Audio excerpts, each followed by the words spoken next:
We're back with Capital Dateline. I'm your host, Brad Swanson, president of the Florida Cable Telecommunications Association, coming to you from our studios located just a few blocks from Florida's capital. We represent over 100,000 men and women who work around the clock to provide the best television and high-speed internet service to over 6 million Floridians. Capital Dateline traveled to the most recent meeting of Enterprise Florida, Florida's business marketing, recruitment, and global trade agency. As 2017 approaches, we caught up with Governor Scott, Agriculture Commissioner Adam Putnam, Enterprise Florida's new CEO Chris Hart, and other leaders to hear about what to look for in Florida's economy. After a recent new jobs announcement, I asked Governor Scott about what is going on in job creation in Florida. It's exciting what's going on. We are now up to 1,232,000 jobs in 5 years and 10 months. Month after month, we're seeing more people move here. We're seeing more jobs being created here. We've got to continue to work hard. We've got to continue to make sure we are the best state for jobs. We've got to keep reducing taxes, regulation, continue to improve our education system, and keep everybody safe. After announcing Enterprise Florida's new CEO, Chris Hart, I asked Governor Scott about what Chris will bring to the table. Well, Chris is going to do a great job. I've had the opportunity to work with Chris the last 6 years. He's a small business person, very successful small business person. He's been a legislator. He's been involved in economic development around the state. He's done a great job at Career Source, have focused on helping companies add more jobs, which is what we all care about. So I think he's going to do an outstanding job. We have high expectations for Chris, and he's going to meet them. I caught up with Agriculture Commissioner Adam Putnam and asked him about how agriculture's role impacts Florida's economy and how it is looking more like an advanced manufacturing organization and what is happening on the horizon. Well, you really opened up your question well, which is that agriculture is a huge part of Florida's economy. It's not the most glamorous, it's not the most visible, but it's a $100 billion economic driver for our state, so it's an important part of our past and our future. It is high tech, it's not old McDonald's farm. We're seeing continued investment in Florida from California companies who are looking for an eastern seaboard presence. They're also fleeing the drought in California, so you're seeing significant investments by California players in our state, which includes some higher value processing. So, carrot processing and other vegetables, the processed vegetables where people have an expectation that there's less work to be done when they purchase that product, and we can keep that advanced manufacturing here in Florida. We're seeing a lot of growth in the ports with the movement of produce for export and to some degree for import. So all over the place there's some interesting opportunities for growth and development in produce and throughout agriculture. Our challenges still remain pest and disease. I also asked Commissioner Putnam about agriculture's role in supplying Florida-grown ingredients to local distillers and brewers and where Florida stands on citrus greening. Well, it is a trend. It corresponds to the craft distillery and craft brew movement. We're proud that they make locally grown an important part of what they do. It's fun to see the Fresh from Florida logo on some non-traditional items. And it's a reminder that Florida is an agricultural state, whether it's big agriculture like citrus, which is our dominant signature commodity, or boutique agriculture, specialized ingredients for more processed types of products. So you mentioned citrus, and obviously pest and greening is impacting that crop. What do Floridians need to know about what has been the symbol of Florida for so long? What's going on there, and what are we doing to help those citrus farmers? Yeah, this is not in the good news category. So Florida's signature crop, the orange, is in a catastrophic free fall. A disease known as citrus greening is wiping out tens of thousands of acres of citrus. It is a bacterial disease that is spread by a bug, and every time the bug bites the leaf, it infects the tree, and ultimately results in the tree dying. So production costs are higher than they've ever been for citrus. Demand for orange juice is not climbing to levels that we would like to see that are historical in nature.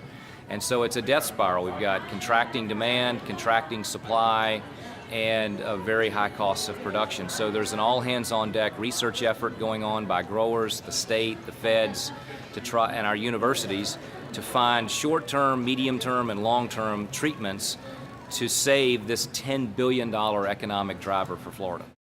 From Commissioner Adam Putnam, I then had a chance to speak with Stan Connolly, President and CEO of Gulf Power, who led the search for Enterprise Florida's next CEO. I asked him why Chris Hart and what does this election mean for Enterprise Florida. Here's what he had to say. Well, I think it's a great day for Enterprise Florida. Chris has tremendous experience leading an organization very similar to Enterprise Florida in that he ran CareerSource Florida. Prior to that, he was a member of the Enterprise Florida team. Prior to that, he was a business owner and he served in our state legislature. So all that collective skill and experience he's amassed over those years, I think put him in a perfect place to help lead this organization. He's been a partner here. He knows how we function. He knows our mission, and that's to help grow jobs, and I think he'll do really well. After the EFI Board of Directors voted to approve his selection, Capitol Dateline heard from EFI's new CEO, Chris Hart, about the direction of EFI's board and what his first task will be as he takes the helm of Florida's business marketing, recruitment, and global trade agency. Very excited to now be the new president and CEO of Enterprise Florida. The board is so clear in terms of who their customer is. They know that business is their customer, existing, evolving, emerging, new to Florida businesses. But what's also really exciting is they're talking a lot about our product. And our product, if you kind of define it broadly, is a business climate. So they're talking about right skills, right time. They're talking about permitting and regulatory environment and tax environment. And they do understand, because we have the public trust with public tax dollars, that the shareholder is the taxpayer. And so in essence, what they're looking to do, and the reason that they serve on the board, is that they're looking to ensure that Florida is the leading economy for increasingly better opportunities for prosperity for every Florida community and all Floridians. So what's your first task that you see before you as you take the helm? I think a first task is going to be simply reestablishing trust. The team, great team at Enterprise Florida, love their character, love their competencies, and they need to trust me as their leader. And then we'll continue to build trust with the legislature, with our businesses throughout the state of Florida. And I think that by continuing to reestablish that kind of trust, it's going to make everything move a lot more smoothly. Capitol Dateline talked to the Florida Ports Council President and CEO, Doug Wheeler, about the value of ports to Florida's economy and about the partnership between his organization and what Enterprise Florida does for the port industry. Florida's seaports and the activities at these ports provide a tremendous economic benefit to not only the local governments as well as the state. These activities are generating about $112 billion of economic value to the state. These activities support nearly 900,000 very good paying jobs for Floridians, and at the same time are providing more than $4 billion of tax revenue to state and local governments. Safe to say Florida's economy would not be as strong without the trade or the Florida ports industry. Absolutely. All right, so let's talk about Enterprise Florida. You're here as a stakeholder and a partner. Talk to us about why the Florida Ports Council invests its time to work with Enterprise Florida.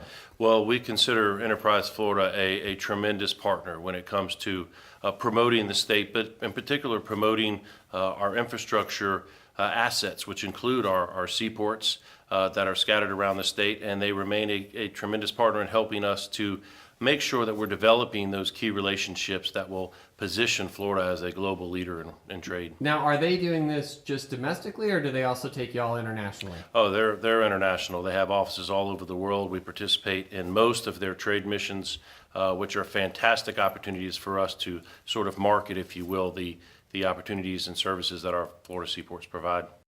Our final conversation of the day was with Mark Wilson, President and CEO of the Florida Chamber of Commerce, which represents over 100,000 Florida businesses in the capital. I asked Mark about what Florida businesses should be looking out for in 2017. It's a very exciting time to have a business in Florida, right? We continue to add 1 out of every 10 jobs in the United States. And so as we look to 2017, we're excited about Washington rolling back regulations and the opportunity that's going to create. But here in Florida, one of the things we're paying special attention to is our workers' comp rates.